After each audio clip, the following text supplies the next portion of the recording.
It's World Mental Health Day on October the 10th, so I met up with Conestoga Councillor Lean Robbins White to discuss upcoming events.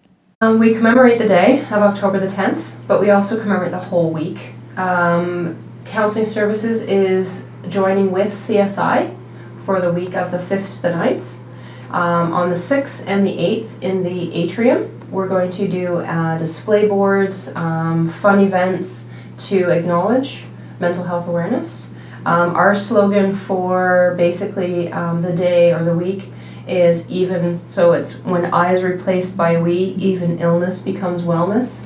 And that's kind of the take that we're taking on that for mental health. We will have information about mental health, but also about the supports and places people can get assistance, but also to make it an event of awareness to break stigma. And that's a huge part for why we're doing this. So 2 days in the atrium here at Dune, and then we also have some other events going on that week at other satellite campuses. On the issue of bullying and stigma on Conestoga College campuses, she said, I think people, I'm not sure about the bullying part. I'm sure there is a history of that and a presence of that. But I think it's also people wanting to feel more comfortable and confident about the help that they can get, and that coming and helping themselves to help others as well with mental health, that they have that comfortability and that encouragement to do so, that they have a place to go that makes them feel more safe and welcome, but also that they can manage symptoms of mental health and still be extremely successful at school. And I think that that's the first step in coming into feeling that that can happen for them, and that's what we want to participate in. And I think mental health is finally getting the recognition it needs to that this is something that we all have an impact on, and that it impacts us, and that we're all in this together, and that we are no different than anyone else in the helping or the recovery, and we just need to all do this together and move forward.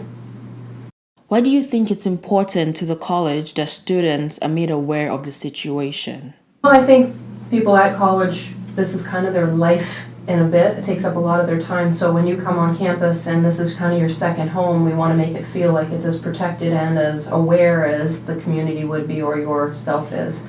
So we want this home to be as secure and helpful and successful as you expect it to be.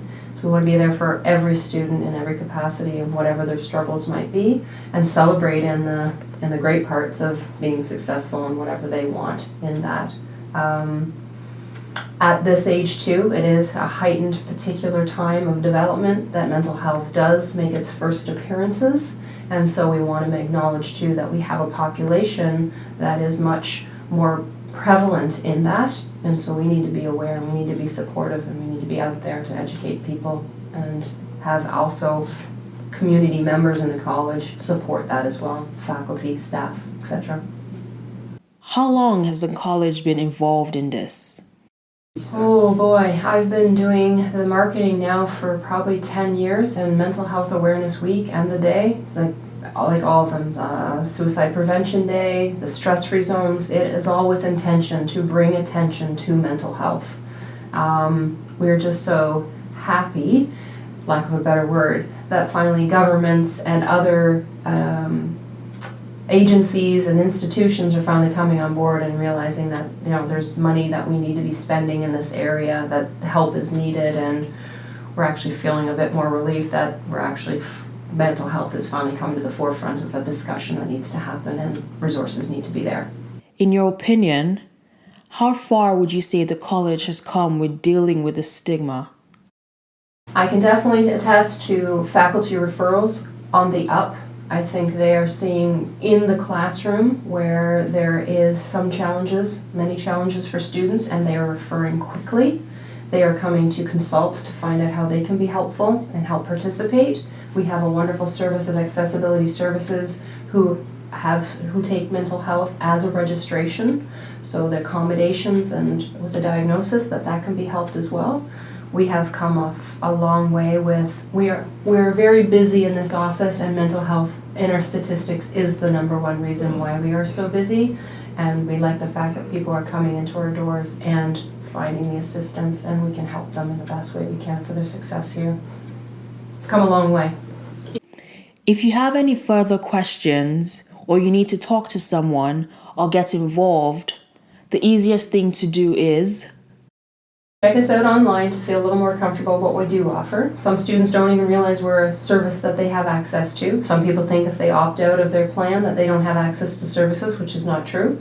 So they need to know that we're here for them. We can see any student once for any kind of service, as far as even distance education, or I should say continuing education to a student who's affiliated with a full-time program. We can see them for several durations of sessions. So anyone can come down and ask those questions. They may feel more comfortable in the community, so definitely our role would be to help them with that transition.